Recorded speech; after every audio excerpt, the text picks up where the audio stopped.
दोस्तों आज हम जानने वाले हैं कि हमारे घर के आसपास कोहरा क्यों पड़ता है। कोहरा पड़ने का क्या रीज़न है। क्या हवा से कोहरा बनता है, क्या एक कोहरा बादल है। तो समझते हैं इसके पीछे के साइंस को बहुत ही डिटेल वीडियो में।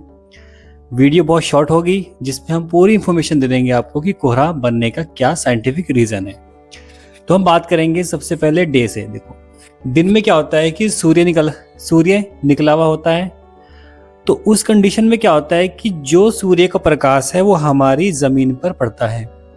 हमारी जो पृथ्वी है उस पर सूर्य का प्रकाश जब पड़ता है तो उस कंडीशन में क्या होता है कि जो वहाँ की नमी होती है ना, जो वहाँ की नमी होती है, जहाँ नमी ज़्यादा होती है, एक बात समझेंगे आप लोग, जहाँ नमी ज़्यादा होगी ना जिस सरफेस पर, तो वहाँ पर कोहरा ज़्यादा पड़ता है।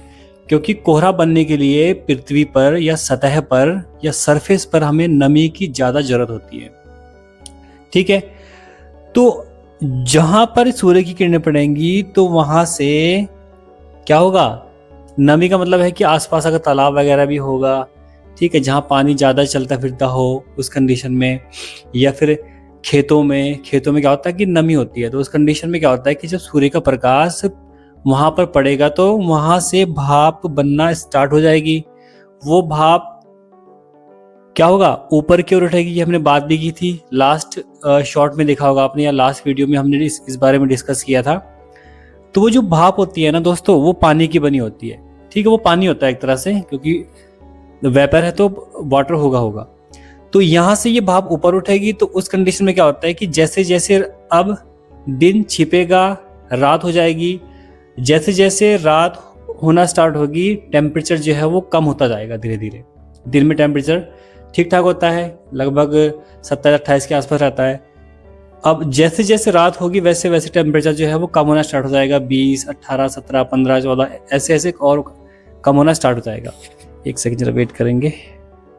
हाँ, तो उस कंडीशन में क्या होता है दोस्तों कि जब टेम्परेचर कम होता है तो वही भाप जो होती है ना वो ठंडी होकर के क्या करती है, वो भाप जब ठंडी होगी ना तो वो नीचे आना स्टार्ट हो जाती है। जब वो नीचे आना स्टार्ट होगी ठंडी होकर के, तो वहां पर एक प्रोसेस होता है जिसे बोलते हैं संघनन, जिसे हमने बात की थी कंडेंसेशन प्रोसेस। कंडेंसेशन प्रोसेस में क्या होता है कि वही भाप आपस में संघनित होकर या आपस में पास पास आकर के पानी की छोटी छोटी बूंदों में कन्वर्ट हो जाती है। कौन सी, वही भाप जो दिन में ऊपर उठी थी और रात को ठंडी होकर के नीचे आ रही है धीरे धीरे। तो जैसी रात होगी तो हवा ठंडी हो जाएगी। अब हवा ठंडी होगी तो डेफिनेट सी बात है जो भाप गर्म थी दिन के टाइम में वो ठंडी होना स्टार्ट हो जाएगी, और ठंडी होने के बाद वो नीचे आना स्टार्ट हो जाएगी। क्योंकि ठंडी हवा हमेशा नीचे जाती है और गर्म हवा हमेशा ऊपर की ओर आती है। तभी तो आपके फ्रिज में फ्रीजर जो है ना, फ्रीजर जो होता है वो हमेशा ऊपर की ओर होता है। ठीक है, हम समझेंगे इसको, एक सेपरेट वीडियो बनाऊंगा मैं कि फ्रिज में जो फ्रीजर होता है ना, फ्रीजर वो नीचे भी तो हो सकता था, वो ऊपर ही क्यों होता है, इस बारे में भी हम डिस्कस करेंगे आने वाली वीडियो में। ओके, तो हम बात कर रहे हैं, तो भाप जैसे ठंडी होकर के नीचे आएगी तो यहाँ पर एक प्रोसेस होगा जिसे बोलते हैं हम कंडेंसेशन प्रोसेस, जिसे बोलते हैं संघनन। वही भाप पास पास आकर के बहुत छोटी छोटी बूंदों में कन्वर्ट हो जाएगी। अब आप बोलोगे सर ये तो आपने लास्ट टाइम भी कहा था कि जब वही भाप ऊपर जाएगी तो वो बादल बन जाएंगे, तो अब तो बादल नीचे बना रहे हो। तो बिल्कुल सही है मेरे दोस्त, ये बादल ही होता है एक तरह से। ठीक है, जैसे ही ये बारीक बारीक सी बूंदें और नीचे आएंगी और ठंडी हो जाएंगी ये, तो ये हमारे घरों के आसपास कोहरे के रूप में दिखेंगी आपको। किसके रूप में दिखेंगी, वो कोहरे के रूप में दिखेंगी मेरे दोस्त।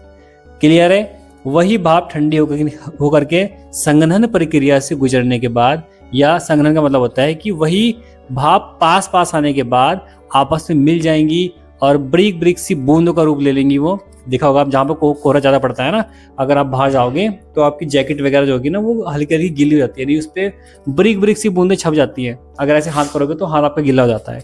तो वही एक तरह से क्या है, वही भाप है जो कि संघनन प्रक्रिया के द्वारा थोड़ा मोटा रूप ले लिया है पानी के रूप में उसने। अब और नीचे आएगा तो और क्या होगा, टेम्परेचर कम हो जाएगा पृथ्वी पर, और कम हो जाएगा रात को। ये बात हो रही है रात की अब। तो उस कंडीशन में हमारे घर के आसपास जो पेड़ पौधे हैं, जो घर वगैरह हैं, वहां पर कोहरा कोहरा हो जाता है। क्लियर है, तो ये ऐसे बनता है आपका कोहरा। तो कोहरा बनने के आपके पास 3 कंडीशन होनी चाहिए। पहली कंडीशन होनी चाहिए ठंडी हवा ऊपर की ओर, ये आसमान की बात है, यानी आसमान में ठंडा ज़्यादा होगा तभी तो वो भाप नीचे आएगी। अब दूसरी चीज़ है नमी। नमी हमेशा कोहरा ज़्यादातर उस क्षेत्र में होता है जहाँ पर नमी वगैरह ज़्यादा होती है, और जहाँ नमी नहीं होगी तो वहाँ पर कोहरा कम बनता है दोस्तों। और एक होती है कम हवा। पृथ्वी पर कम हवा होनी चाहिए। अगर हमारे यहाँ पर मान लो कि बहुत तेज हवा चल रही है तो हवा में तो जो कोहरा बनेगा वो उड़ जाएगा ना, तो वो कोहरा नीचे पृथ्वी पर नहीं रह पाएगा फिर। ठीक है, तो ये प्रोसेस है हमारा कोहरा बनने का। तो अगर वीडियो अच्छी लगेगी मेरे दोस्त तो वीडियो को लाइक कर लेना, फॉलो कर लेना। राधे राधे।